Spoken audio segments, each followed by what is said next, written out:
I was a completely different person walking in the high school than I am now walking out. In the past 1,365 days, I've learned so much. One of the many things I learned was to never give up. As easy of a lesson as this seems, it was actually difficult for me. It took me some time to actually learn that. I mean, I know everyone has their issues, and some are harder to deal with than others, but that doesn't give anyone the right to give up on their situation, to let the bad guy win. A poem that has really helped me, it's called Hope is a Thing with Feathers by Emily Dickinson. In it, she compares hope to a bird. It's always there. It sings beautiful sounds. Nothing bad can come from it.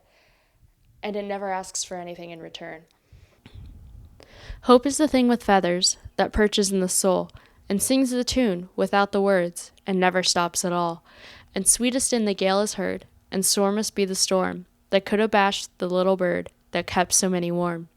I've heard it in the chillest land and on the strangest sea, yet never in extremity it asked a crumb of me. One of the most influential books I read through high school was The Count of Monte Cristo by Alexander Dumas. In it, a man, Edmond Dantes, is wrongly accused of a crime and is thrown in prison for most of his life. When he comes out, he seeks revenge on those who caused him to go to prison, and he helps those who tried to help him in the past.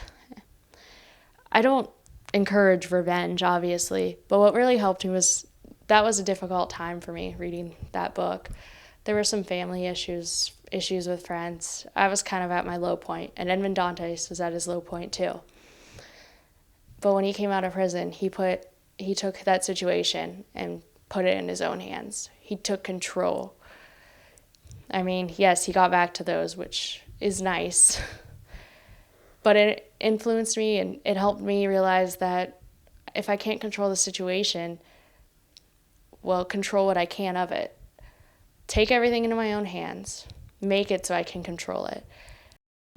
Often we pass beside happiness without seeing it, without looking at it, or if we have seen it and looked at it, without recognizing it. Lastly, a quote that has really gotten me through high school. Something my soccer coach would tell us. If we were having a bad game, we were tired, we were complaining, he'd always tell us to fake it till we made it. Fake it till you make it.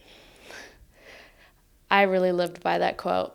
I took it to heart, especially when I wasn't my happiest. I would put on a smile for everyone else, and usually by the end of the day, I found something to smile about. I've definitely changed since August of 2009. I'm not as shy. I don't have braces. I even know what a straightener is, though that doesn't mean I use it. I've made mistakes, had a rough time, but I regret nothing. This ends a chapter, but I've got a whole book ahead of me.